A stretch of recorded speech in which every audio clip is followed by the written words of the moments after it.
Bad baseball, unwritten rules. I swear I'm going to take one to the side of the head for this.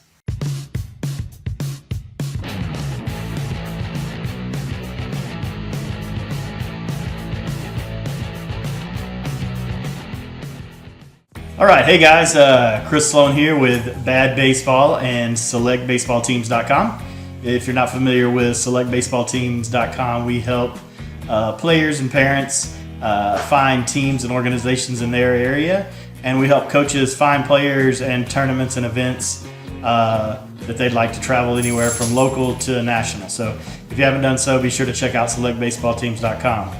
Also, if you're not a subscriber here to the Bad Baseball channel, be sure to hit leave us a comment, click like, or even subscribe to the channel. If you do subscribe, make sure you click the bell icon so you can know what's going on every time we put something out. So, all right, well, let's just get into it. So, baseball is notorious. It's kind of one of those unusual sports that has what's called unwritten rules. They're always changing. There's a whole bunch of them out there, but there's a few that really just kind of rub me the wrong way for whatever reason. The first one that really gets at me is bunting when you're ahead or when you're behind. Okay? I can understand if you're like astronomically ahead, 20-1, 20-0, 15, 16-0 maybe. Yeah, you could probably lay it off at that point. You don't need to be trying to squeeze runners on base. But if the game is still relatively close, 8-2, 10-1, 10-3, something in that range, yeah, there's no reason, whether you're on the lower, the team that's ahead, the team that's behind, I got no problems with you bunting. In fact, I'm going to do it. We were playing in a tournament a few years back, and we were winning 9-1 on Sunday morning. It's bracket day, and hey, I've bunted several times or fake bunted or what have you, and the defense clearly doesn't know how to respond and play. I'm going to continue to do that. If you taught your team how to play better and how to stop it, you wouldn't be in that situation.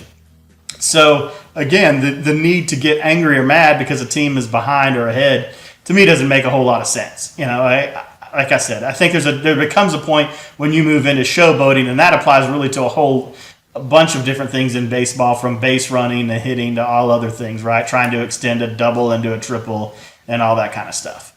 But for the most part, that one really gets at me.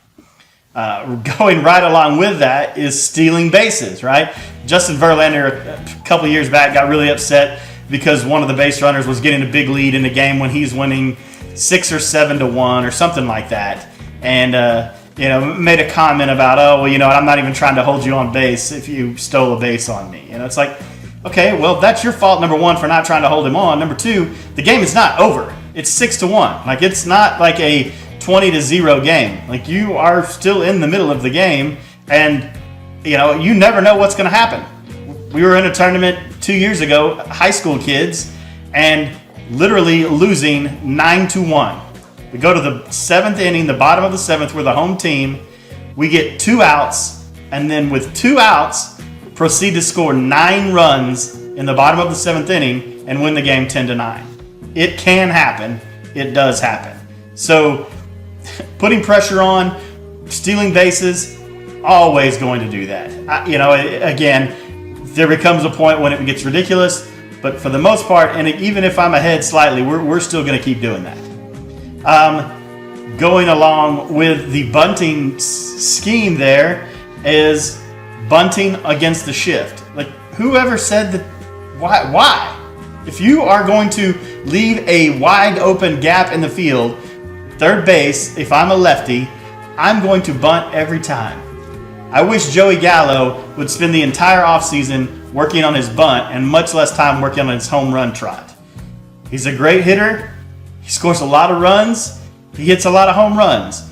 But teams shift on him a significant amount of the time, and if he could lay down a bunt every time, they'd stop doing that, and it would open a lot more field up for him. It's a big portion of the game right now in the majors, and guys just aren't taking advantage of what's being put out in front of them. To me, that's ridiculous. Bunt against the shift, and the shift goes away.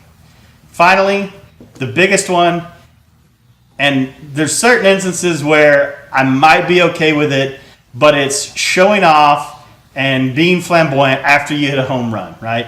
If you hit a shot and you flip the bat 30 feet in the air, or you're looking at the pitcher the whole time you're running, nobody needs that, okay? If it's your first time to hit a home run, enjoy it, jump up, celebrate with your teammates, all of that. Don't show up the other team, right? And if you've hit 20 home runs in the season, it's no big deal, right? It shouldn't be. Be a professional, trot the bases, come home, go take your seat in the dugout, right? Simple as that.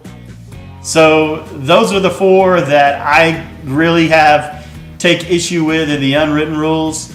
I'd love to hear from you guys some of the rules that you think need to go or need to stay, and what you would change. Please leave us a comment down below. If you haven't already, make sure you click the subscribe button and hit the bell icon to keep up with what's going on with Bad Baseball. And be sure to check out our other website, selectbaseballteams.com, where we help players and coaches and teams get connected quickly and easy. Thanks, guys, and have a good week.